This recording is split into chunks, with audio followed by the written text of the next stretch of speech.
Okay. Episode 33. Wow. Yeah. Larry Bird. Larry Bird. All You've right. made it. Oh my gosh. Emily Payson, let's chat. I'm so excited to be back. Thank you, Beth. Yeah, so you were my first repeat guest Wow.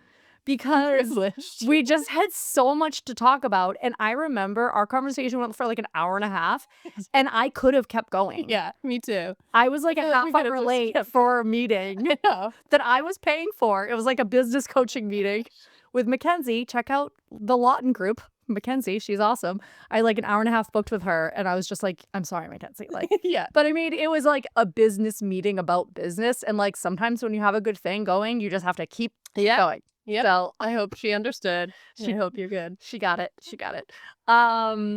So yeah, so last time you were here was episode 23, now 33. Okay. We're 10 apart. 10 apart. That was in that we recorded in December. Now we're mid-May. This is going to be coming out middle of June. Fantastic. But I wanted to have you back because there was a bunch of other things I wanted to talk to you about. And I honestly never really take many notes and plan these, but I'll tell you about my categories. Okay. All right. Entrepreneur, Yes. musician, Okay. motherhood and creative self, Mm-hmm. inspiration, and future. I love it. These are things that I'm like, Yeah, we got to get there. we got to get there. Yeah, and we didn't, which is wild. Well, I mean, you just had such an interesting backstory. We went through all about how you grew up, your access to the arts as a kid that we both had in our shared school experience, Yes. going to college, even I was looking back at the notes from the last time, and I remember you were talking about one of your professors at Emerson taking your class to a parking garage Oh, yeah. to like listen to the reverb sound. Yeah. and clap. Yes. I took those notes. I love that. Those are words that you said. Those are words. And I remember, I can picture that vividly too. I did go to school in Boston, but yeah, that was just part of my class. But that's like, I still think about that. And you never take time to like do things like that now. But I know. yeah.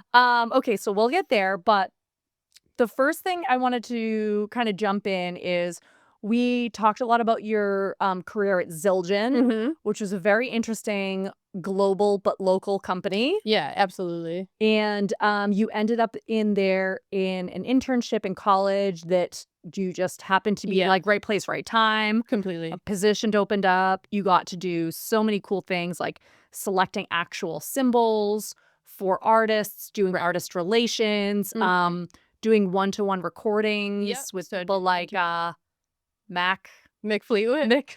He just posted that on his Instagram like 2 days ago. He took a clip from that.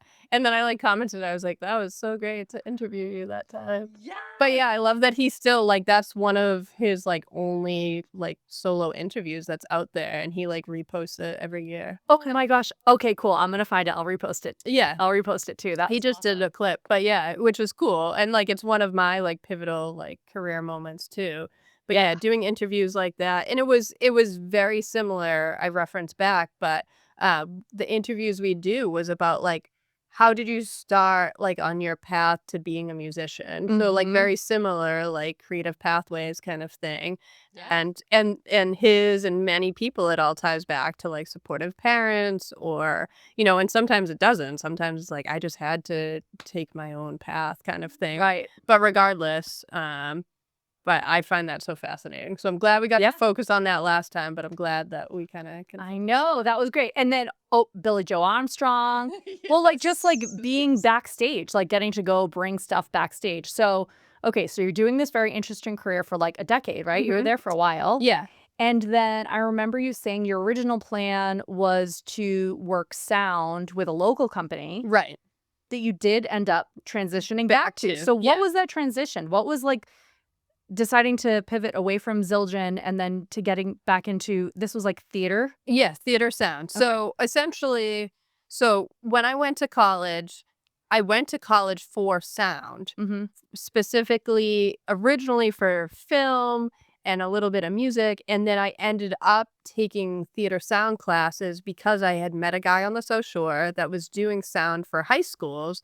And I found it fascinating because when I went to high school, the sound was just all over the place and students were doing it and didn't really know. And some like was okay, but it was just like these chunky, crazy mics. And I was like, wow, this guy's making these high schools sound great. So I started working for him while I was still in college, while I was also an intern at Zildjian. Okay. And so the two coexisted, and I was also taking an entrepreneur like minor at Emerson.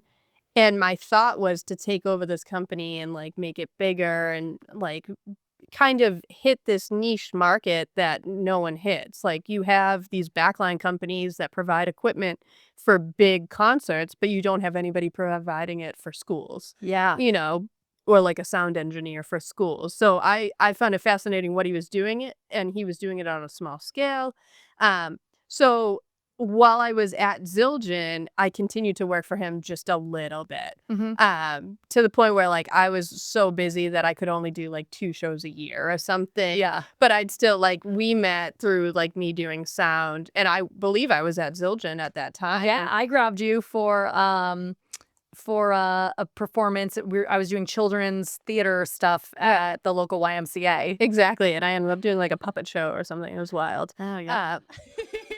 Yes, but I do like all different things, and so I'd always kept that connection. And that man, Ed DiMarzio, he was older, but he had another guy, Pat, that worked for him. And so while I was like doing less, Pat started doing more and more and more to the point where he took over the company in the time that I was still busy with Zildjian. And then he kept me in mind, and he'd like call me up and be like, I'm in need for somebody to just be a board operator at this show. Can you do it? And I was like, yeah, I've got you. Great. And so I always kept that in my back pocket. It also was cool. Like it was keeping a skill alive, similar to like, I don't know, you went to school for painting, and look you can still do it. Right. You know, it's like, even if you step away from something. Isn't it surprising sometimes? Yeah. Like sometimes I'm just like doing something that I haven't done a long time, and I'm like, I'm doing it. I'm doing it. Like sign painting, actually, because I did sign painting for Trader Joe's in like 2010 or something, and then it was just like a year ago that businesses started asking me to do that, and I was like, cool. I guess I can do that. I've done it before. And then I did it. I'm like, oh my gosh, so skills don't just like go away. Right, exactly. Yeah, and they just get better. And so, yeah, so I kept my chops up, so to speak, with like doing live sound on the side. And then fast forward, like industry changes, COVID hits. I had actually switched to another music company for a brief stint, and then I had a baby. And so it was like life-changing things were happening. The musical instrument aspect of like the music business, there was just like a lot of changes happening, as happened with everyone with COVID. Yeah. And so the timing just felt right. Like I had tried to make a switch, tried to stay in that industry, and then it kind of just took it as a sign of like, maybe this is my time to switch back to that entrepreneurial mindset. I kind of was struggling with that whole like love for music and love for the creative aspect of the business versus like the manpower and the like, I don't know, like to go too far there, but it's just like it started to become more about the money and less about the love for an art. Yeah. And so I wanted to feel that love again for something. And so it brings me joy to be able to like work with anyone that is performing, whether they're a little preschooler on the stage for the first time and you're putting a mic on, versus like a college student aspiring to make it to Broadway, you know? And you see that like drive within them, and it gives you like inspiration to be like, oh, I want to make this be a great show for Yeah. that cast. And so I started after I had Charlotte, just slowly getting back into shows, not taking it like this is going to be it. And now it's like fully become it. Like I am doing shows constantly. like, I am all over the place. I've been doing I think next week is, like, my first week off in, like, months, Wow. and then I go hard into, like, the entire summer. I'm, Mhm. like, doing a residency at the Spire down in, Oh. Plymouth. Yeah, so what does that mean? So the month of July, the Spire has, transfers to being a theater, Mhm. predominantly, and just does one show. So, like, a residency is, like, when, you do multiple shows there for an Mhm. extended period of time. So they're actually doing Addams Family this summer. Are you kidding me? Yeah. I'll be there. Really? Yeah, it should be a That's good one. so much fun. Yeah. Is this an adult cast? It's an adult cast, yeah. Oh, okay, Yeah, so this comes out June 15th. So get your tickets, everyone. Yeah. Spire Center in Plymouth. Yep. Addams Family. It's for, like, I believe Yes. three whole weeks in July. So I'll be there. I'll be running sound. Great. And then I move on to there's Priscilla Beach Theater, which is also down in Plymouth. So they're doing Wizard of Oz, and I'm gonna do that for the beginning half of August. Another adult cast. Another adult cast, and that's so they call those summer stock places. So those are kids that have graduated from college. I call them kids, but they've graduated from college. It makes me feel so old. I know. And they're really hoping to, like, make it to Broadway. So they'll do summer stock to build up, and they'll go to, like, beach town communities. There's, like, some in New York and New Jersey, and then obviously Priscilla Beach is in Plymouth, but they've all gone to, like, NYU and, like, all these different schools for acting, and they're trying to build their resume so that they can make it to Broadway is their ultimate goal. So they're really good. Usually, like, I actually did Addams Family there a couple years ago, and it was a phenomenal cast. Just different shows that I've done. Is that a musical? What's that? Do they sing in the Addams Addams Family? Yeah, It's a musical. it's a musical. Cool. Addams Family, the musical. It's a good show. I've done it. Schools have done it. It's one of the shows I've probably done the most. It comes around a lot. I gotta bring my kids. My kids love creepy stuff. Yeah. Da-na-na-na. Yeah, they'll love it. Classic. But yeah, so it is such a classic. But yeah, that's what I do now. And so I work for this guy, Pat. There's another person that also, like, helps out, but primarily right now it's like him and I, Mm-hmm. and he's double booking, like, all kinds of things. So he'll be running a show. Mhm. He's actually down in Plymouth. Well, I'm running a show in Randolph this Mhm. week. And so he'll come in, we'll do setups together, we'll do breakdowns, but then we'll, like, board up in different places kind of thing. And he's, like, expanding to the point where he now has a warehouse. Like, we've talked about, like, me helping, like, manage the warehouse and the inventory. And so it's really growing. It's fantastic to see, to the point where there's so much demand that there's not enough people for us to, like, operate. I know. Are you guys like looking at people coming on? He's constantly, like, there's been a few, like, college students he's had along the way, and then sometimes they end up, like, going off and doing something else, and it's hard, because this is more of a local thing, so you Mhm. need to find someone that's, like, into that idea of, like, being able to do what they love, but we're not traveling, we're not going, on a tour, we're not in New York City, we're not in Boston, but we're working with, like, I don't know. I don't wanna say, like, at an amateur level, but, like, No. it's not the professional level, but we're Right. trying to bring a pro sound to, like, to the smaller scale So theaters. cool. And it Yeah. also makes me think about all the schools that whenever they rebuild a school, they oftentimes build these beautiful theaters, but then no one knows what to do with any of the Exactly. stuff Yeah. in there. And a lot of times that's what's fantastic about working for Pat, because his day job was doing installs and making things sound right and making so a lot of times he'll go and he'll step into these schools, and it's great because it's great. It's like a blessing and a curse for him because he wants to, like, fix the entire system, and, like, it's like, oh, everybody was just pressing buttons and they don't know what to do. And so he'll oftentimes now work with the technology departments at these schools and get hired by the school themselves to tweak the system or to tell them what equipment they need to, like, make things sound better, or even just work with them and train them on how to run the systems. So that's turned into, like, a whole other entity for him, which is fantastic. And so, like, I worked a show at Cardinal Spellman, and there was, like, something failing, and I was like, well, lucky for you, Pat can fix that. Like, and so it's like, it is going to be an additional bill, but, like, you know. Yeah, we know what's happening. But we know what's happening. And so he's great on that end. I'm more on like the live running shows, and which like I can also troubleshoot and figure out what's wrong, but Yeah. he's Mr. Fix It. Like I'm always like, oh, sorry, silly mistake. Like he'll be like, I think the button's just stuck. You might have to push it harder. And I'm Oh my gosh. okay, thank you. Turn it off and then turn it back on. Yeah. You know, he's like, just try the old fashioned route.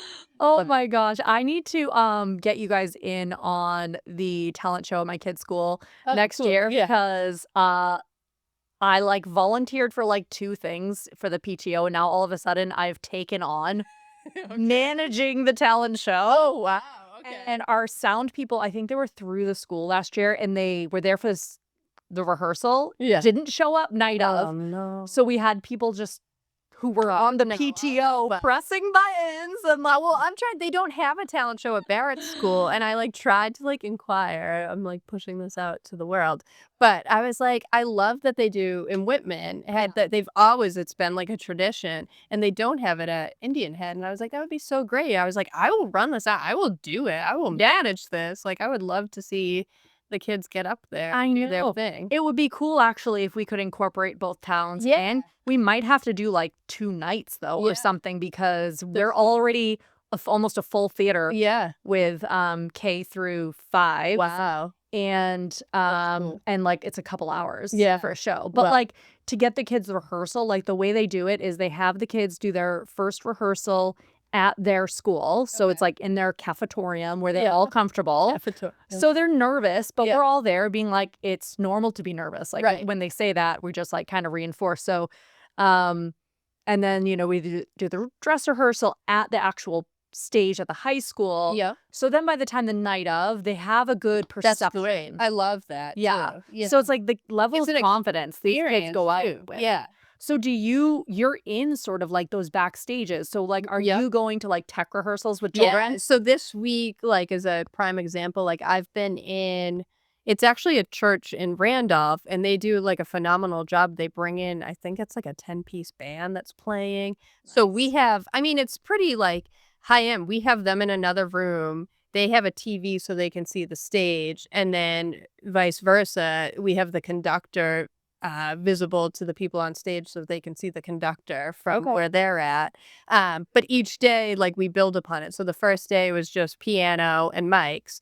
And then last night, the full band showed up. And so I'm dialing in the mix for myself, and it's still new to like one of the band members had never used like in-ears or had their own. So I was explaining to them, you know, I was like, this is your own personal mix. Like if you don't want to hear certain instruments, you don't have to. Like if you want to hear yourself and just the piano, so we have all like individual mixers for everyone. Oh my gosh, are you kidding me? So what does that look like? Is that just like a It's just like a box, and so we label them. We like cut out little strips and tape it. And so like the first one's piano, the second one's like drums, bass, and like go down the line, and they can fine tune turning it up, turning it down, and panning it. And so she came out, so she's like, so do I have to be worried about like playing too loud? And I was like, nope, I'm gonna control your volume in the house.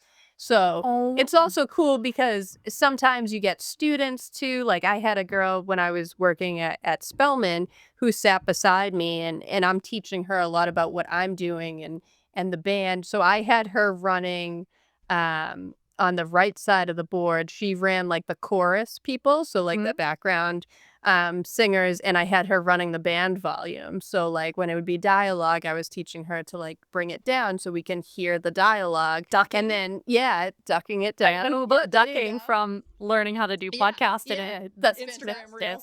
And so it was just fun, and she's like riding the fader, and I'm telling her like push the music a little bit more, like it was Mamma Mia, so I was like, let's have it rocking, you know, stuff like that. But it's cool, like she's like, I've learned so much this week. So it's also great, I get to like also show students or things that hopefully will like take after and maybe work for us someday. It's like, come on. I mean, I find it fascinating and think it's cool. And I don't think there's a lot of theater tech that happens like within high schools. I'm always fascinated when I meet a kid that's like, oh yeah, we do theater tech at our school and this and that. So, you know, where it's like a really nice private school, Derby Academy in Hingham. Yes. Okay, so I had a speaking event. They had me come on. Yeah. And I just showed up to the theater. I was doing a 15-minute talk on creative pathways Yeah. for their noontime show. So it's all the kids are there. This is for their summer camp program. Yeah. And I show up, and of course, I'm like looking for a grown up. It's None to be seen. And there's these children. Yeah, they're They're like, really oh, yeah, the sound booth's right up here. Yeah. And I'm just like, I didn't say it because I'm observing. They seem very confident, but I'm thinking, like, judging the where's situation. the adult? Like, is this okay? They were in here. Well trained. Ran the whole thing. Yeah. Ran lights. I ran sound, got the mics hooked up, made sure I knew where to like get my props on and off stage. It's a class during the day. It's not like after school. Well, that was like the summer program. Yeah. But I haven't been there in a while, but some of my early years, I learned sound there, and it was so fascinating to me because I worked alongside the theater tech teacher because he also was like the theater tech of just the theater itself, but like the manager.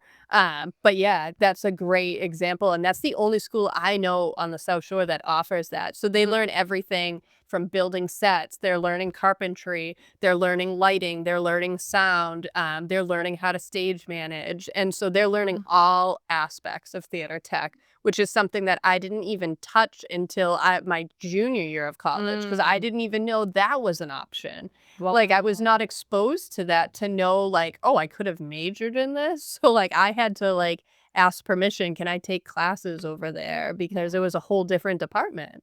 that's such a huge reason I'm doing this podcast. Yeah. If like, just be like, people, There's so many creative careers out there that you would never know about, just like going about your own little niche routine or whatever. Even if you're in the industry, like you've been music focused forever, but to think that didn't hadn't been presented to you. Yeah. So I always played drums. And so when I was in high school, I played drums for the orchestra for like the theater shows. And that was kind of what I knew. And I knew other students were running the sound, but I like didn't even think about it or think of it as like that could be a career choice, you know? I was like interested in sound, but like I also didn't know like what I want. You don't know what you want, but in one way, so it goes full circle. I teach this girl drum lessons. Ramona Bastick. I don't know if you know Joe Bastick. Oh, wait. Yeah, I know that name. The tattoo artist. Yeah. But anyway, I teach his daughter drums, and she's such a go-getter. She's awesome. She's fantastic. We were playing like a Nirvana song, and she showed me up and was like, I think the feel's like this. And I was like, you're actually right. And she's like, I grew up, like, my mom was always blasting Nirvana. So like, she's like, I know this song by heart, like just air drumming in the car. And so she's so cool. And she gives me like hope for the next generation. Like seriously, like I put all my hope in this one girl, this poor thing. But she like, I'm giving her drum lessons and she was telling me like she's missed out on some opportunities through the high school. And I was like, well, let me see if I can find you an opportunity. So there's this program that I work with in Whitman on Stage Theater. They are doing the play Grease right now. And so I was like, what if for the prom scene we had an actual student band like perform on stage? And so like it was inspired by me teaching this girl who wants more exposure. And so I was like, I'm gonna put a band together. So like I'm crazy right now. I'm doing like a million things. Now I'm reaching out to like, I know the band director like over at Brockton, and I'm like reaching out to the band director at Whitman Hanson, and I'm like, do you have any students? Like I'm trying to put this like student band together. So I think we're gonna pull it off. Oh my gosh, I love that you're getting kids from different communities together too. So now these kids are going to have a connection with each other. Exactly. And like forever, they're going to be able to have that connection and call back and just be like, remember when we did that like random Grease show? No kidding. So it's also a female bass player named Liliana or something. And the band director was like, I'm so glad you reached out because she didn't get to play like something like she wanted to in the jazz band, but there's so many bass players, whatever. And so it was really cool because I feel like this rhythm section both kind of missed out on doing something within their own school. And now they have this outside outlet. And I'm like, maybe something could come of this. They're both, I think, juniors. And I was like, maybe we can do something next year. Or like, maybe we could do like a pop rock kind of class or something. Or maybe you guys form a band and it's not even like through this. It's like School of Rock. Yeah, School of Rock's happening. And I didn't even mean for it to happen. I don't even have time for this to happen. But I'm like now like directing a band. And I'm like, oh, I don't even know how to do this. But I'm going to figure it out. But I bring her up because she's like, I'm interested in learning lights and sound. I don't even know if like she knows fully that that's like my career right now. But I was like, oh, I know the tech guy at Whitman Hanson. And I was like, Jay. And she's like, Mr. Cook. And I was like, oh, yeah, Mr. Cook. And so then she's like, oh, he's so wonderful, blah, blah, blah. She's so nice. Like, it's ridiculous. And so I was like, I could probably put you in touch. She's like, really? That would be unbelievable. So then he talks to me. He's like, yeah, I'm looking for students all the time that want to help out with tech. And it's a paid gig. And so I told her, and she's like, that is incredible. Also, it'll look great on my resume. But like, I'm like, but she's exposing herself. She's getting out there. She's like, she plays tennis. She does dance. She does like all the things. But I'm like, you might find like your dress. She's also like straight A's and like honor roll. I'm like, I don't know. You're going places. I know. But I'm like, maybe you're not going to be doing what I do. Know. Okay, well, this is one of my questions too. And it's like, sorry, finish. No. I was just going to say, but the go-getter attitude, like I just love it. And I love that because that's how I felt like I was. And that's how I got exposed because I wasn't afraid to like, oh, maybe I'll try that. Oh, maybe, you know. And so I love to see that in the next generation. Yes. That's kind of that's my point. That's the point. End point. Thank you, Ramona. I believe in you. Oh my gosh, amazing. So it's like one of the things I was thinking about asking you, but then I'm like, I don't even want to ask this because this helps though. So it's like these kids, they're go-getters. Like a lot of time people are in this career path, as you mentioned, they want to like tour globally or nationally, get on these big circuits. And like the reason I'm hesitant to ask is because like I also chose a career in community art. So like I know that for myself, I wanted to be close to my family. I knew I wanted to have kids. I knew I wanted to be close to all of them. It's not settling. Yeah, exactly. It's like just loving what I'm doing and like just loving this foundation. And now I'm 40 and I'm looking at it like this launching pad. Like I am so set and tied into this community that I can use this to spring myself in any direction I want to go, which is really exciting that it just still feels like there's tremendous possibility. But for you, I think the answer might be some of the same, but I'm curious about that. Like, what does that look like to be going into a career? Like if these kids are coming to me like, this is my dream, I want to go like touring, like what is that lifestyle like? And what does the pros and cons look like there? Yeah. So, I mean, there's dedication. I think, and like I use my own husband for an example, but he went to school for entertainment business management. And then like reality kind of hit that like it's hard. Like it's tough. Like it's all about connections. And I think one of the things, and I think he's like happy with where he's at.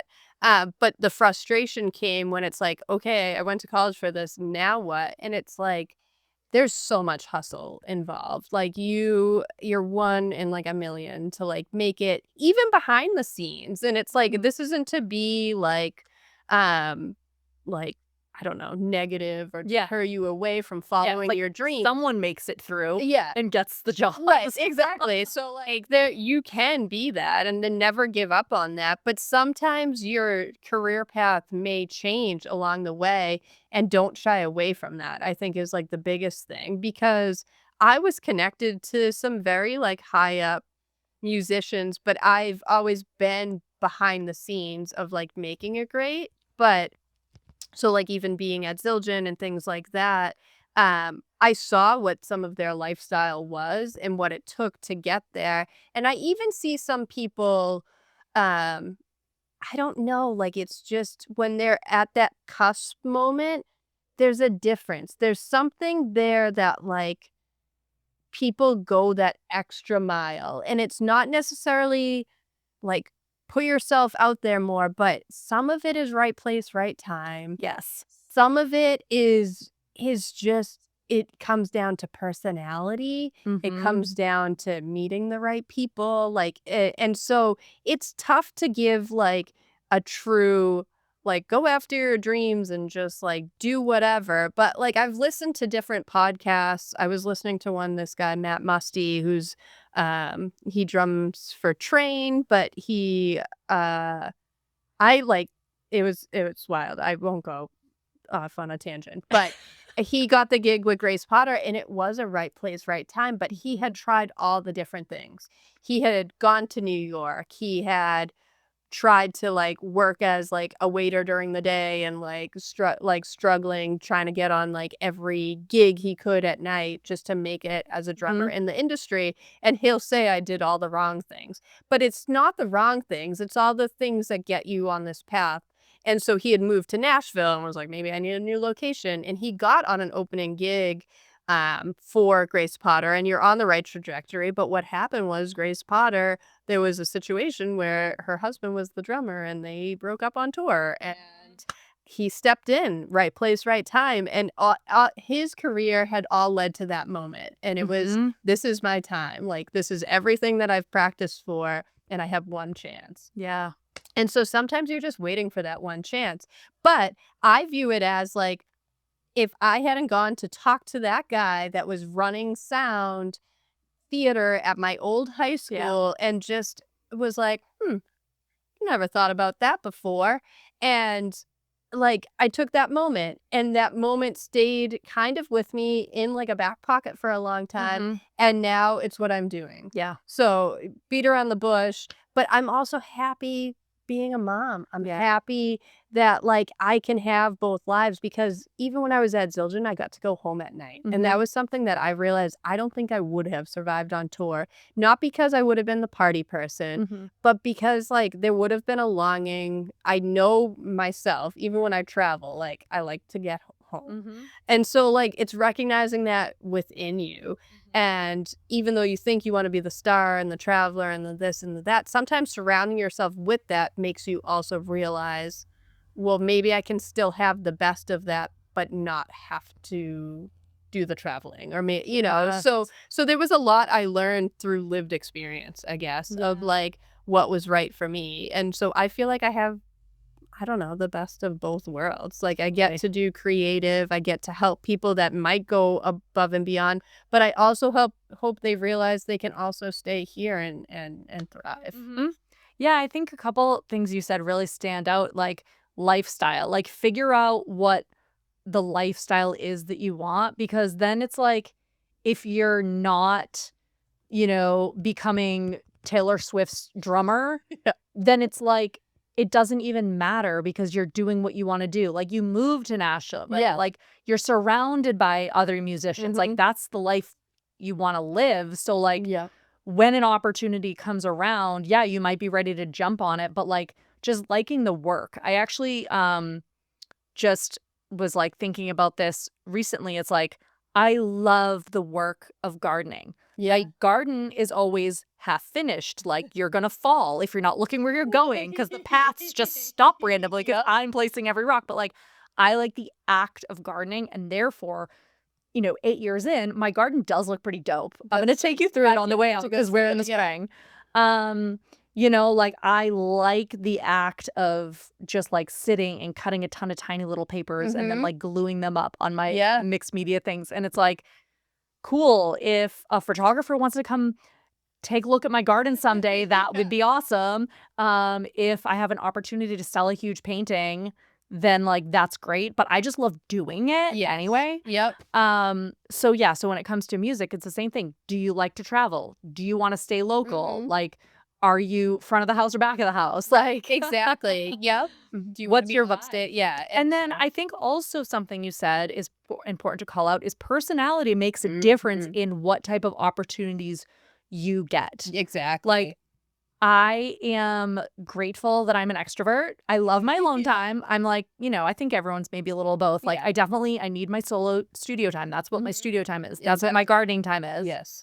But I thrive. I get energy from being with other people, and that has served me so well. So I know introverts do have to work harder at that. But like you said, like just going up, talking to people, being friendly, being curious about other people, being easy to work with. Like I work with friends. I work with people who are just business contacts, and like, even with my friends, sometimes like I'm giving them my quote at my normal business rate, and sometimes they can't afford that. It doesn't work for their budget, and that's fine.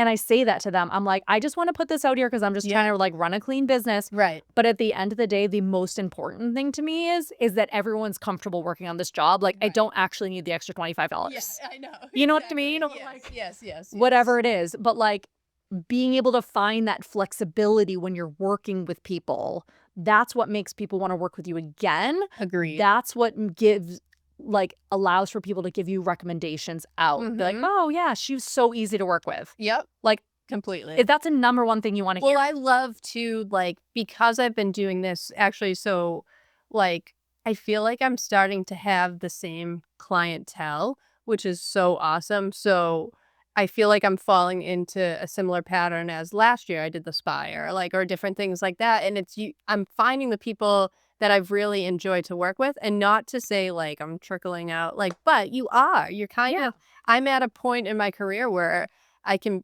pick and choose because there's ample opportunity of like, there is a lot of theater, there's a lot of schools, and which is great, and it's so fantastic.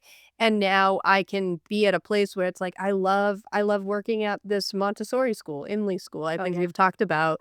And their part of their curriculum is theater. And so they have like the younger kid, I think they call it like upper and lower elementary or something. And so, and then there's a play for their 8th grade. So they do like 4 plays a year, and it's part of like their daily, like they come in and they have their rehearsals, and then I come in tech week, and it's so much fun, and I love to see that, and I want to be part of that. So like I choose to like make my schedule work because it's during the day. And so like but yeah, I just think it's like, it's all about working with people that also help you to thrive. And then that gets recognized, and then you get recommended or things like that. And I just think that's kind of such a key point. And it comes back to personality and whatnot. And it's great also when you receive, it's just so nice to be like in an industry too, where sometimes you get like actual like positive feedback, like a thank you, or and it's like, like that just feels so good. And it's good to like give it back too, like, you were wonderful, like it was great to work with you. And so like that's why I love what I'm doing right now. And was it the plan 3 years ago? Maybe not, but it also goes to that introvert extrovert thing. And I was sitting behind a computer working from home for like too many years.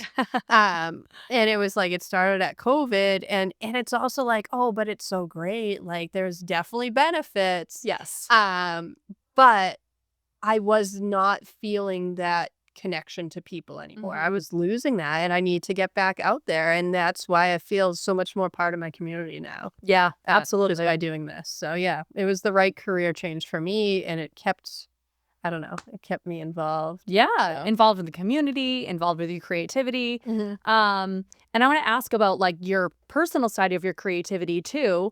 You've pretty much always been in a band, and you're playing in a new band. I am now. Yeah, called Safe Journey. Safe Journey. I'm so excited. They're playing tonight. Sorry you can't go because I'm not releasing this, but look out for more shows with Safe Journey.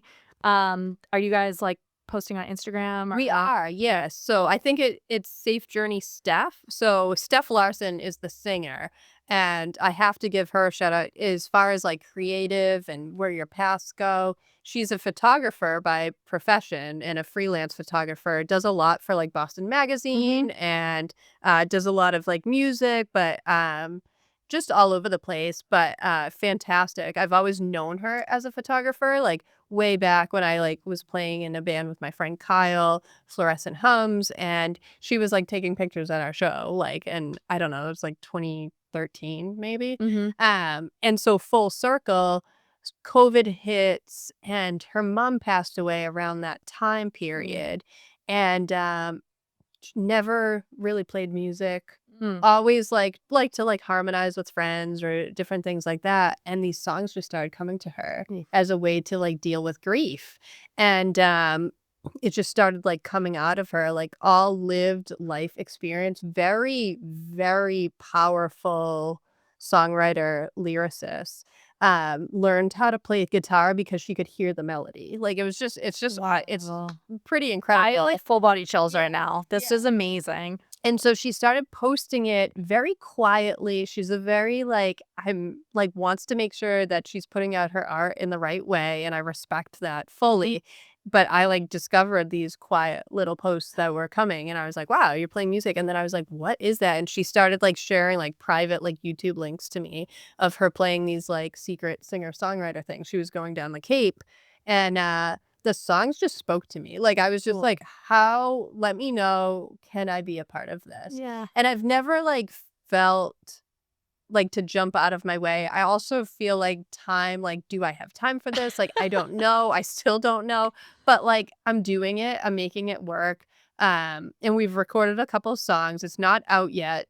We're still, in mixing and mastering and Which you know how to do all these things, right? I do. I'm not actually it's interesting, I'm kind of in the back seat. I'll go to the mix sessions but I'm not we're, going to another studio, so it's more me getting to be part of the experience instead of, working through the experience. Good. Yeah, I'm happy for you for that. yeah, so that's been really cool. We're recording actually strangely up at a place in Salem.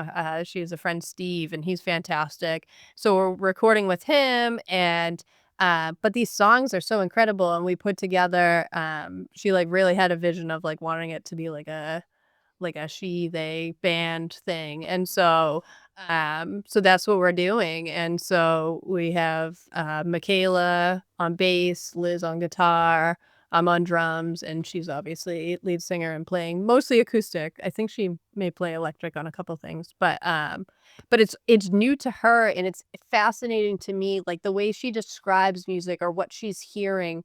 She'll give physical I want this to feel like a night when you can see the fireflies. That's how she'll describe. So she's a very visual person being a photographer, so she doesn't speak through music. Music terminology is off in the distance to her. Oh my gosh, this is so interesting. Yeah, so it's a fascinating experience for me too because she'll be like, I want it to feel how she describes how she wants it to feel Mhm. is describing a feeling or Mhm. an experience. And so that's what she wants to come through in the music. Oh my gosh. And so working in that way is new to me.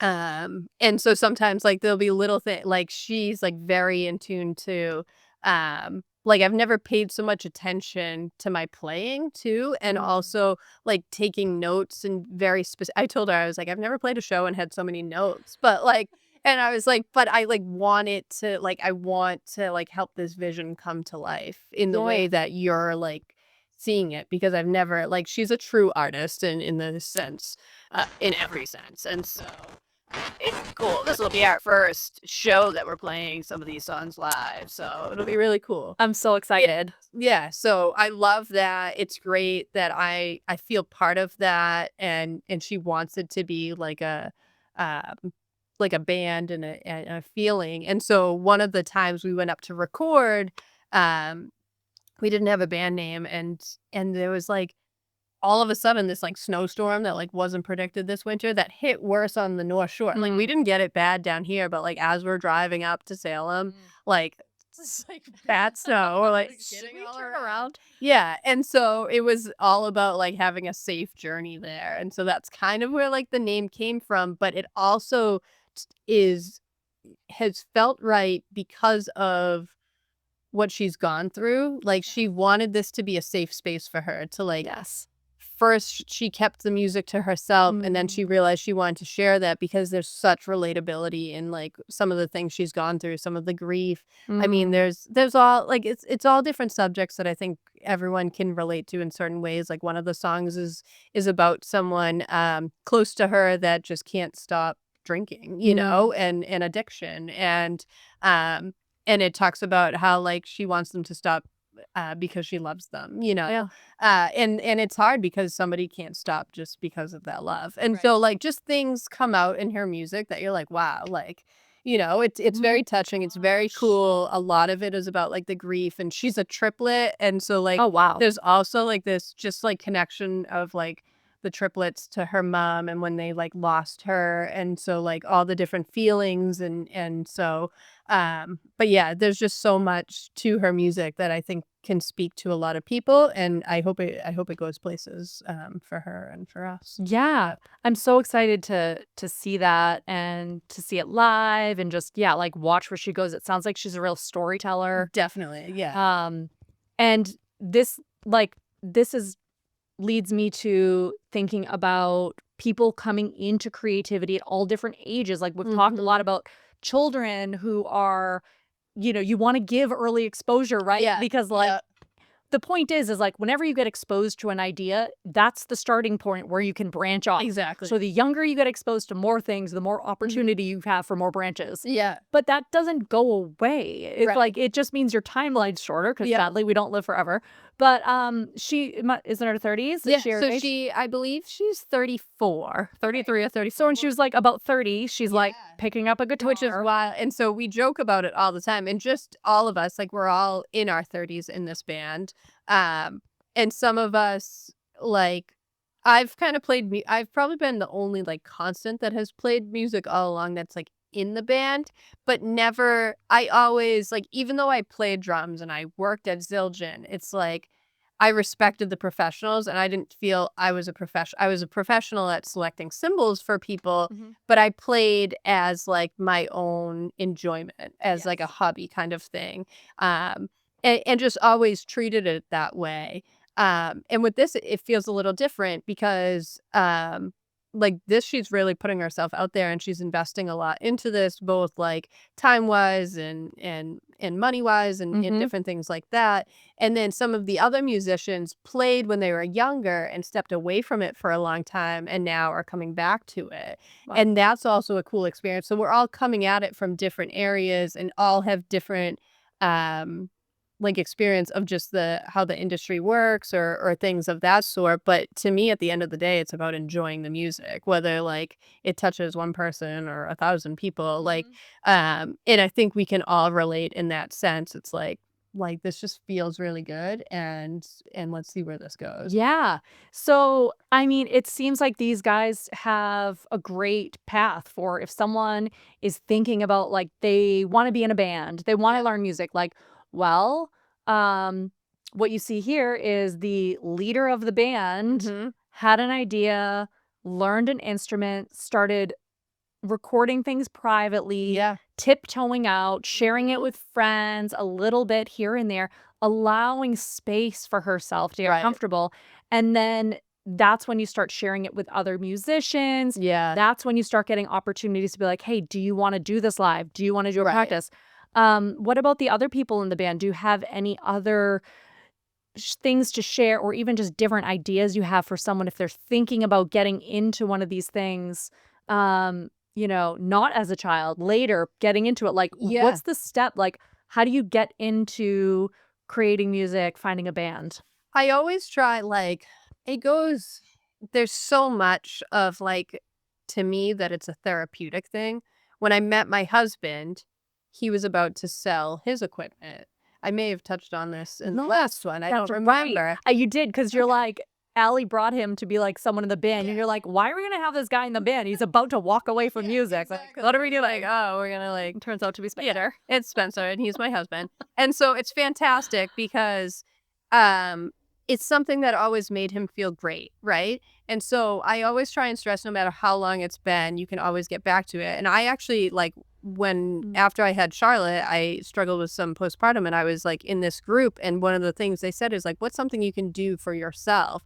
And it was so funny to hear so many people that give up on the things that made them feel good, you know? So there was like somebody that was like, well, I used to dance, but there's no way I could go to a dance class as an adult. And it's like, well, why not? You know? Yeah, they have them. And so they have them, like, Some adults are yeah. going. Or like if you're too embarrassed to do that, like, I don't know, throw on some music and like dedicate some time each day to dance, like whatever. But like just different things. Or like I used to enjoy drawing, but I don't have time to be drawing when my kids are around, you know? And so Mhm. it gave me some perspective too, because it's like I feel like I was like, oh, I'll just teach my kids to play music. Mhm. Like, and so But the bass player in the band now, must be something about bass players, was ready to sell their equipment. And Michaela was like, I'm so glad that right place, right time. Like, I had just moved back to Weymouth. I was living like down near Rhode Island. And so like now we're like within 20 minutes of each other. And like this wouldn't have worked out if you had reached out, say, a year ago or something like that. And I didn't even have my equipment at my house. It was like at my friend's house. And I had to gather my equipment back up that I was like ready to probably list pretty soon. And now they're playing in this band with us. And it's like so cool. Just, and so again, it's like one of those things, whether you want to be creative as a professional, like I'm still treating this band as like, this is my outlet, you know, this isn't like and sometimes like, I think if you do what you love, then it's not work. It's like, you know, or, so like if this did make it huge, like fantastic, but like I want it to be like something out of passion. And so whether you want to be big or not, like even if it's something you've stepped away from for a long time, don't be afraid to revisit that. And I think that's a big thing too, that or even just try and remember how it made you feel, and maybe that'll inspire you to get back into it. Because oftentimes when we step away from things, like it's so easy to just be like, like I just can't, you know? I know. It's very relatable. And I think that carving out like 15 minutes a day sounds impossible. Like my life is already so busy with everything I've built. Like, where am I going to get another 15 minutes? Like, I've been thinking about starting running for a year. Yeah. I was telling that to my PCP at my annual checkup. It's like, oh, exercise. I do lift twice a week. I love my gym. And I started going there for social reasons, just because I had to like get out of my house more. Yes. But then it turns out you get fit when you make good. friends at a gym, which is great. But yeah, I'm like, and I've been thinking about running for a year. Yeah. And I know that I love running. Like, I used to run. Yeah. That was like used to be my exercise of choice. It's funny. I didn't know you did, but your brothers that's what I affiliate them with, because they were like cross country. And Peter's still in the industry. He just ran the marathon in Tokyo. Oh, wow. That's incredible. I know. That's great. I know. It's amazing. Yeah, he's running sales for Marathon Sports. Oh, so incredible. So cool. But yeah, Good for running him. got his career going. And Kevin's apparently taking yoga. Yeah. I know. I love that. I love hearing that. I know he runs and works out, but like that was funny that I texted him about your show today. He's like, oh man, I gotta cancel my yoga class.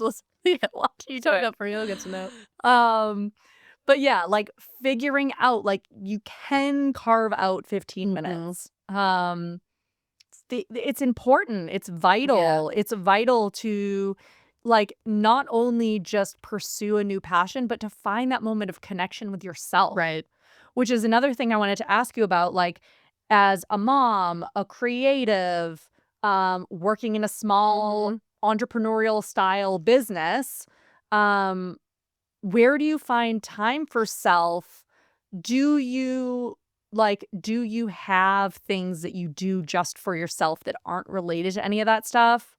Do you even want to have the drive for that? Like, it's so crazy, because it's like, I feel like sometimes like even my husband views like my job as like my self time, and it's like because I'm doing something creative, and it's like I'm still working. Relatable. You listening, Jeff? He's not listening. He listens to my clips and my shorts, but I won't clip this part. Okay, keep it in.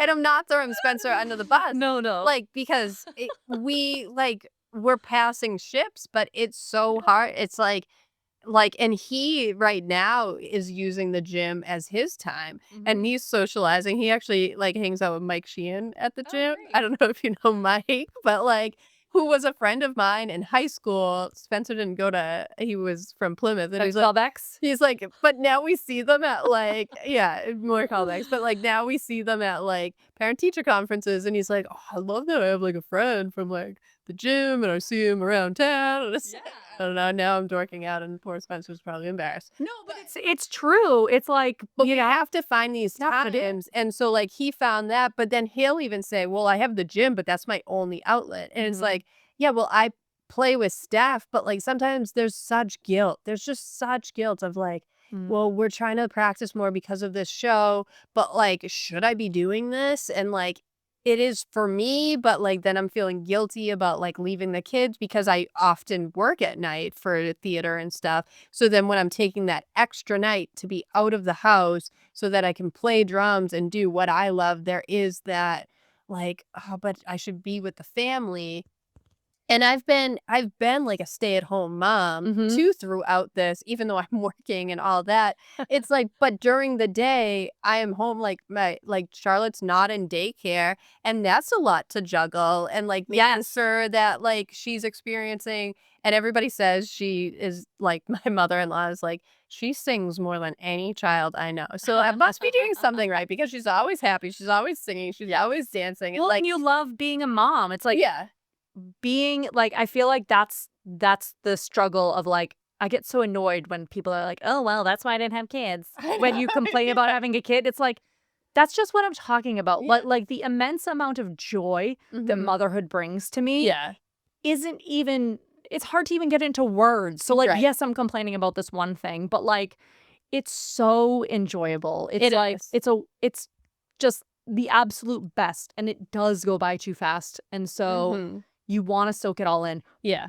but it's also draining. It's so draining too. And it's like, yeah, it's just, and I have this, it's this internal, that internal voice is so bad. And it's something I've Mhm. always like dealt with, but it's like, am I doing too much of this or should I be here more? And it's like that presence thing. Like I need to work more on like talk about carve out time. It's like I always need to carve out time for like just those couple minutes of like listening to a comm app or something because I'm always like, Mhm. what's next? I'm like, trying to be in the moment is something that I'm always trying to figure out for me Yeah. because I enjoy so many moments in my life, but I also am thinking of the next moment. Like I want to enjoy multiple moments at the same time. I know, I know. It's so bad. That's like my like toughest thing. And so Totally. I don't know that I'm just went on a tangent there. No, it's But so yeah. true though. Like I can relate to all of that. Like I want to be more present with my kids. They call me out when I'm like, "You're working on your phone." And I'm like, Mhm. "I know, but I love it. I know. I Yes. love my work. Yeah, I like I know. love what I'm Yep. doing." Yep. Um so I don't really have time that's carved out just like for me. I mean, I guess I go to the gym like before the house wakes up. So, Yeah. um but yeah, like my work even like last night I was up on my computer working on like photos that are going to get released to announce that I have work for sale at House Cat Boutique in Plymouth. Check it out. Okay. But I was up till midnight Yeah. working on like the Instagram Mhm. posts and like Jeff came out at one point to see like what I was doing. Yeah. Complete darkness. Yeah. Yep. All the lights go off at a timer. Complete darkness Mhm. in the corner on my couch doing my computer. Yeah. But it's not like I'm staying up late No. working. It's I love Yeah. doing it. Well, last night I got home from the rehearsal and they had asked for some sound effects, and I'm pulling like ocean and seagull sound effects for the Sound of the Cape. We're doing Little Women.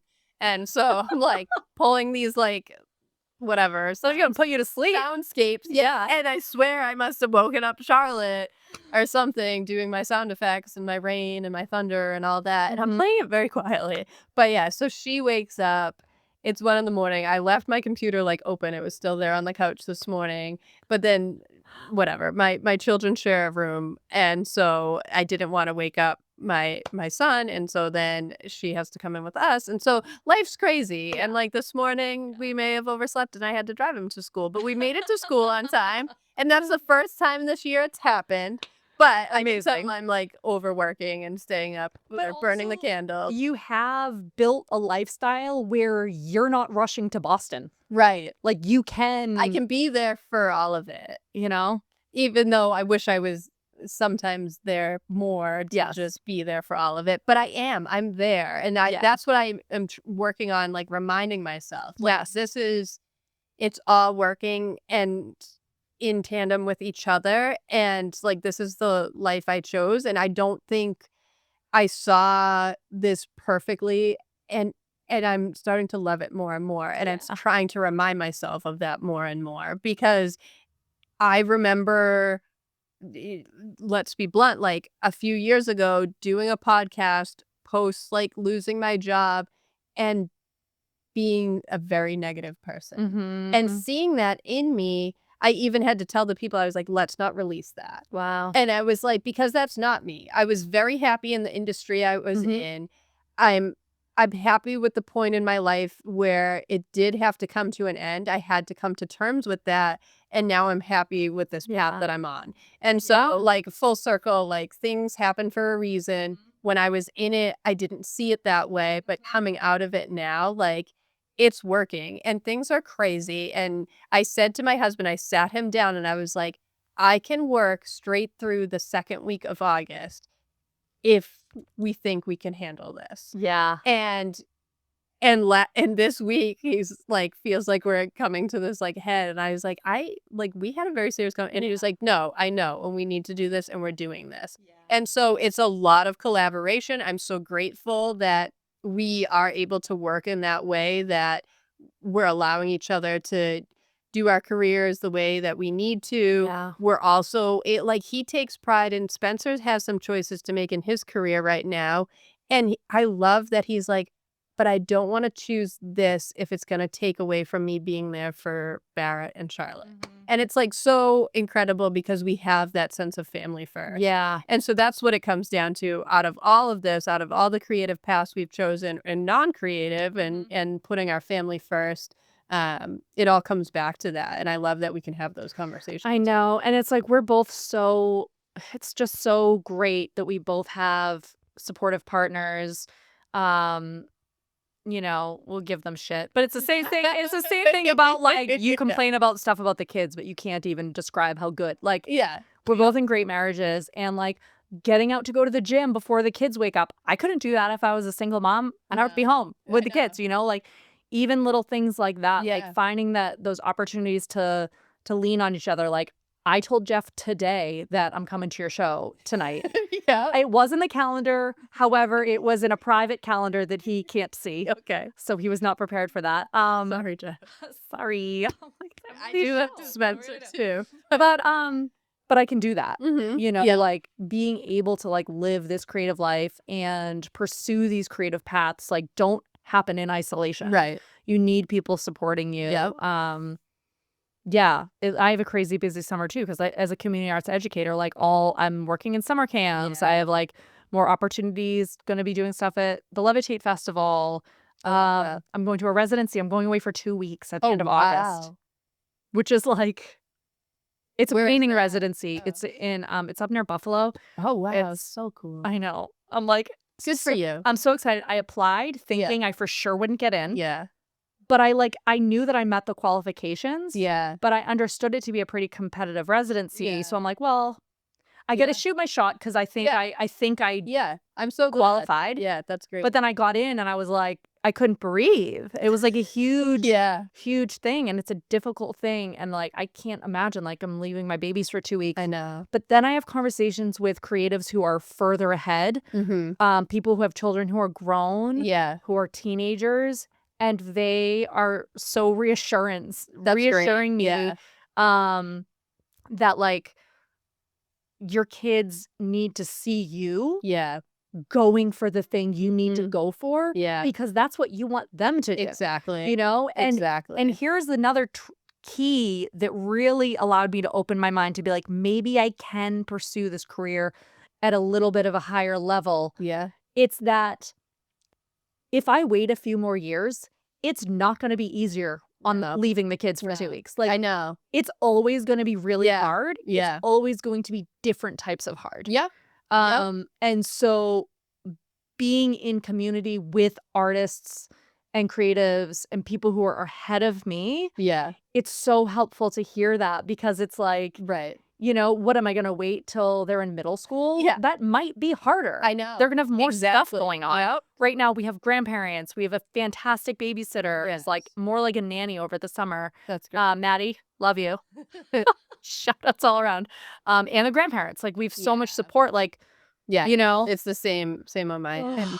So you have to take a breath and just like do it. Just like do the thing we have to do. And that just shows how much though that you care because I struggle with the same thing. And I think a lot of it I was like, oh, like I just have to get Charlotte to like preschool age so then I can focus on my career. And at one point I felt myself letting that like thought of like, well, I have to put myself on hold Mm-hmm. aside. And I realized I'm not putting it on hold. Like it's actually building like without me planning it. Like I thought, and maybe it still will happen someday. Like I thought maybe I'll just like get back into the like music industry side of things that I was at. And now I'm finding this working, Mm-hmm. and working to a point where like I can flourish. So yeah, I don't know. And in a way that works with having children and all Mm-hmm. that. Yeah. You don't have to wait. You don't have to hold. You just have to figure out a way that it can work. Yeah. And do you find having creative children has like changed your view on your creativity and like the pressure you put on yourself, maybe? I think so. Yeah, like seeing both of them, how much they have fun with music, like definitely puts that like spark back in you of like, so like both my kids took to the drums. Sorry, Spencer, who plays bass and dreamed of having a guitarist so we could have a family band or a piano player even. I don't know how we're gonna be a family of 3 drummers, but that's what's happening right now. But then Going with it. they both can sing really well too, so we'll see on that. Charlotte, maybe I don't know if her voice is fantastic, but she loves to sing and sounds so cute doing so. We'll get there. She'll get there. So yeah, so it's just it's like they just both have so much life, and like we're definitely on like a Michael Jackson kick right now, and everybody's loving it. I don't know, but yeah, so it's just cool that like we can all bond over something together. It brings that, but it also brings it down to just an enjoyment level too. Yeah. And I don't force upon like Barrett definitely like he wants like me to teach him. Yeah. I would like him to learn from someone else, so it's not just me. But we haven't like quite got there yet. Like I want that dedication to be there and not to be forced upon kind of thing. And so he's like, you just teach me when you want to, or like, and so that's what we're doing for now. Yeah. And it's the same with I mean, Charlotte. they have access to the instruments. Yeah, exactly. And a lot of Shoot. it, like I love the self-taught until like it feels right to take it to the next level kind of thing. But yeah, I love, and I'm sure you see it in your kids too. Totally.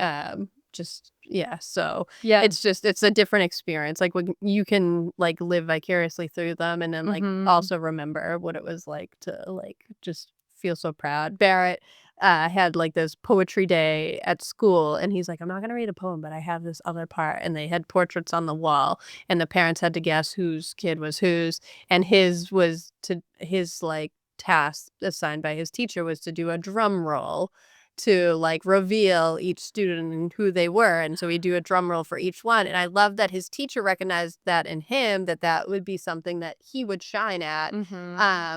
And he was bursting, like just so excited. That's an important role. Yeah, and he didn't tell me. He was like, just wait, just wait. And I'm like, okay, shh, like, I'll listen to the poem. And then like he goes up there and he's got the drumsticks, and it's just like it was so I just loved it so much that like that's in him. His teacher recognizes that, but he recognized it, and you could feel him just bursting. It was I love awesome. that. So yeah. Oh my gosh. Amazing. Yeah, it's really fun seeing them grow up Yeah. just with creativity. Yeah. Okay, so changing gears. Okay. Emerson College. You are curating music for the radio station. Yes. You're taking classes where you're going into garages and like having to just go places and sit for 20 minutes and just really listen to see how you heard.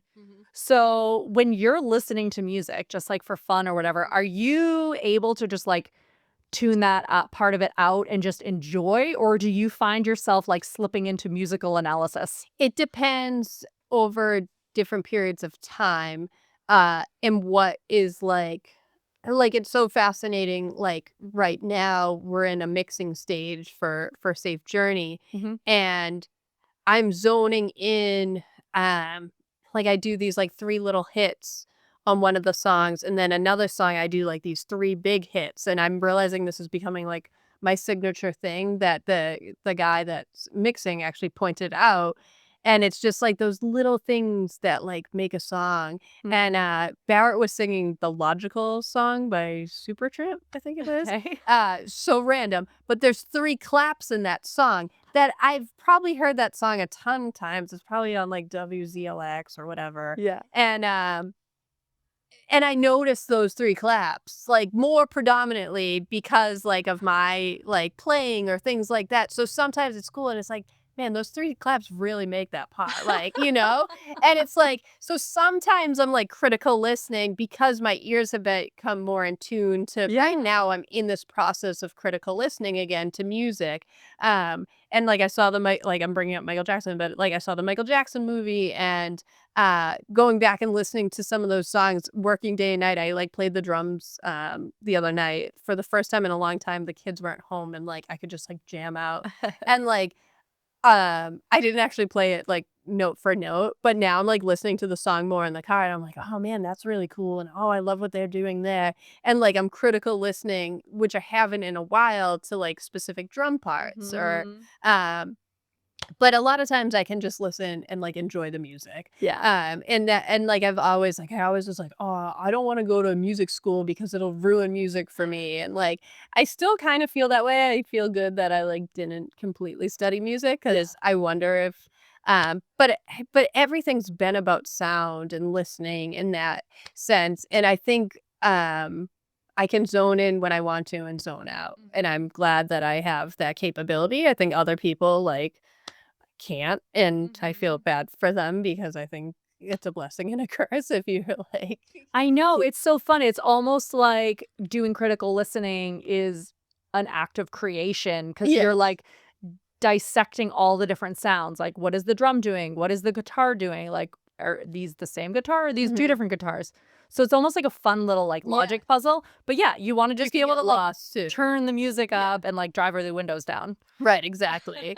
And so sometimes, like, I'll say I need to give my ears a break, and I'll text Steph and be like, like, because we'll get like 2 different versions of the mixes, and I'm like, now I'm like overanalyzing. Yeah. I need a break. And so, so we've taken a long time with mixing this for various reasons, but like one of the reasons being that we will take breaks, and like respect that so that we can come back to it. And but yeah, I just think that's part of the process. But it has, and I've listened. One other thing is that I went into the studio and I never was like really a studio drummer. Like I said, I'm not a professional drummer. I don't like claim to be. And Well, but you're better than most. see, I don't know. But what I hear, Put me at a drum set, see what happens. if you see that, hey, anyone should play the drums. We all got rhythm somewhere. It's in there. Yeah, a lot of hours practicing, though. Yeah, and so but I have a critical ear when I listen. I love, like, certain snare sounds or cymbals, and there's certain drummers that will text me, like, their exact setups, and then I realized I didn't think for myself. Like, I'm just like, "Oh, I've just always played this snare. I've just always played this set. Like, I this is my sound." And then when I went to the studio, I was like, "Oh, man, I need a different sounding snare for that." Like, I need to start thinking like a drummer. Like, I don't know. Like, it was like the first time, like, it's baffling. Why would I not think that way? And I did. I had to like go back in and be like, I want to like re-record this with this snare drum because Mhm. like, and now I think differently for myself. I've always appreciated it for others, Mhm. but it's so interesting that I had to change my palette and what I'm used to. Mm. Um, so that it matches the right each song Mhm. needs its own different, and so it's so wild. So I'm growing just even in that sense. And it's made like I joke, but Steph's like, "Oh my gosh, like now I know so much more about snare drums just because we went through this whole process together." And I I know, was so, like, when you say you need a different snare drum, is it, like, a different body, a different skin on the top? Yeah, so some snares are like deeper sounding, some snares are like higher, like poppy sounding. Mhm. Some of it has to do with the tuning, but the physical, whether it's a wooden snare or a metal snare or the type of metal or the snares itself, which are they're like strainers on the bottom. Um, some of them are bigger, thicker, Mhm. and some are less. So it gives you more of that rattle or less of that rattle sound. And so some of the songs called for this like deeper, they almost call it like a fat. there's a company that's like big fat snare drum. And so they make these things that you can put on the snare that gives it like that deeper tone. And one of the songs like called for that. And so um and I didn't realize that till we were like listening back, and I was like, this just is all wrong. Like it's taking me out of the song so much so because I was going for this like harsh, like whack sound, and I needed it to be this like warm thud sound. So now do you need to, or do you want to like buy different equipment for when you're playing live? Because it's such a different thing when you're playing live versus the So studio. I'm actually gonna have 2 snares tonight because I'm gonna switch for one of the songs because I feel like it calls for it, and it's probably overkill, and people probably don't do it on the local scene, but a lot of people do it professionally. And I get it. And like I have the ability. It can be right next to me. I can switch it out. It's gonna take me 2 seconds. Yeah, do you have to actually physically? Yeah, so I'm gonna take the snare off and I'm gonna put the other snare on. That's so cool. No one will probably even notice. No one will probably even notice, but I'll know and I'll feel better about it because I'm zoning in more on that. People will not know what they're noticing, but they'll notice it, you know? Exactly. They might not see you do it. Very lucky, and because my brother has the biggest snare drum collection that someone should not have. And so I literally just like took a couple of his snares for the recording session. Right. And he called me out and he's like, "That's not your snare." And because I sent him like a rough, and I was like, "Nope." And then I was like, "Can you guess which one it is?" And he knew which snare drum it was, which was even cooler. And he's like, "No, that's what they're there for. I'm so glad." And they've sat in the basement for so long. But yeah, I took it without asking because I felt like I had a right to it. Thus, it's been in my my basement. But yeah, and but it's cool because he recognized that. Yes. And he was like, that was the right tone for that. Oh my gosh. Are we going to have Smith family representation at the show tonight? I don't know. Possibly. Oh, I would love to Possibly. see any of them. Yes. Yeah. Possibly. My mom, no, because she's going to be watching Charlotte and Barrett. Oh, yeah. What are you going to do? Yeah.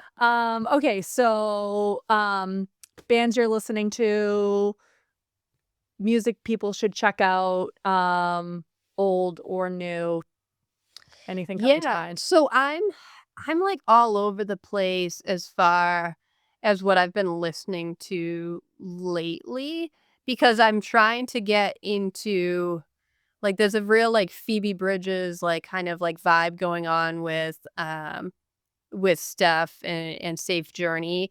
And so trying to get inspiration from that, like also like I feel there's like this hybrid between like Mazzy Star and like Radiohead, like some of the tunes that we play. And so like I'm looking back to that for inspiration and like trying to channel that in some of the playing that I'm doing.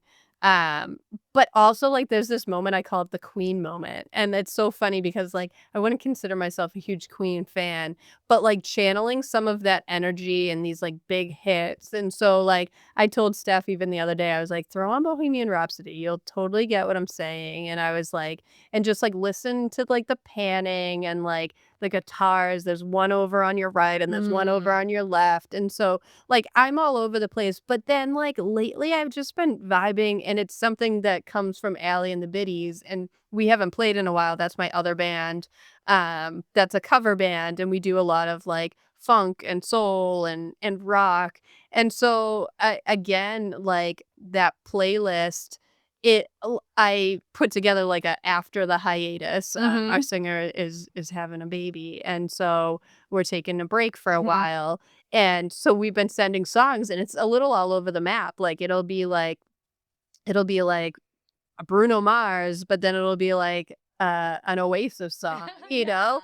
And then it'll be like a Michael Jackson tune. And so like I just have fun sometimes just going all over the place to find music, but then that feels inspiring, that makes me want to like play that music. So a lot of what I've been listening to, but then Charlotte is on a kick right now of the Beatles, and she loves the White Album. And her favorite song right now is Bungalow Bill. And, I don't know. It's about going killing tigers in the woods, and just we're singing Bungalow Bill all the time. So Fantastic. yep. So Oh my gosh. So what is the difference for you? Like You kind of explained what it's like writing music with Steph. She's like, giving you visual cues. You're trying to capture an essence of something. So writing like that versus when you're doing a cover, are you just like listening to the song a bunch of times and then sitting down? Like, how do you figure it out? Yeah, so the biddies is interesting because a lot of times we'll play it semi to like how the original is. Some is very note for note and I'll like study it. And some of it is like we know these songs, they're ingrained in us and we make them more our own. And whether that is playing it in the right key that suits Allie's voice and whether she has to throw a capo on the guitar to make sure it's in like the right octave for her. And but a lot of times it's like let's make that song more soulful or let's extend out because I'm really feeling it there and we'll like throw a guitar solo in. A lot of times with the drum parts, and this is something that like I find within myself, is like I'll listen to it. Some of it, like I feel like certain songs you have to play it right. And then other songs I'll take liberties and I'll play it my way, and then I'll listen to the originals now and I'm like, wow, I'm not playing that at all like how it was played on the record. And so it's really and none of us call each other out on it. We just like it's how we feel it. And sometimes there's just certain parts that it's like that song needs to have that bass line because that bass line is sick. Like and it needs to be that is that like and it'll be like, no man, you can't play it different. Like you can't do that solo differently. And this is all by ear. And yeah, we just like play how we feel. Cool. And so like some of it is like pulling up and like getting the right chord progression or something. Oh, okay. Like So you can like look up the actual like so music. so Haley will like look that up. Eric is a very like he could tell you by listening. He doesn't have to read anything. He can read everything is the thing. But his theory is out of this world. But he'll never make us feel belittled for it. He'll only help us to grow. And, Exactly. Like, It's good to know that you can lean on that to be like, can you like check this out? yeah. And so sometimes she'll be like, Allie be like, I think I've been playing this wrong for years. Can you tell me the right way? And he's like, yeah, I didn't want to say anything. Like, but he's still good. And like, he's like, I've been playing this chord that like complements it and covers it up. So yeah, no, like, and it's like that. He's just so cool like that. So funny. Yeah. And so she'll be like, dude, why don't you just tell me? He's like, I don't know. I like to like, it gives me like more like of a challenge to try it.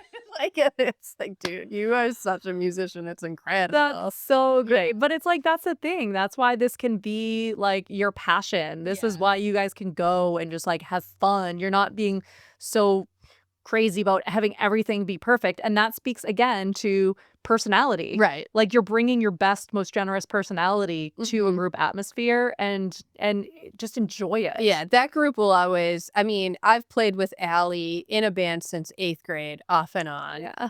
Spencer is my husband. Eric, I dated for a brief period of time in high school, which is so funny. And come back full circle like years and years and years later to be playing music with him.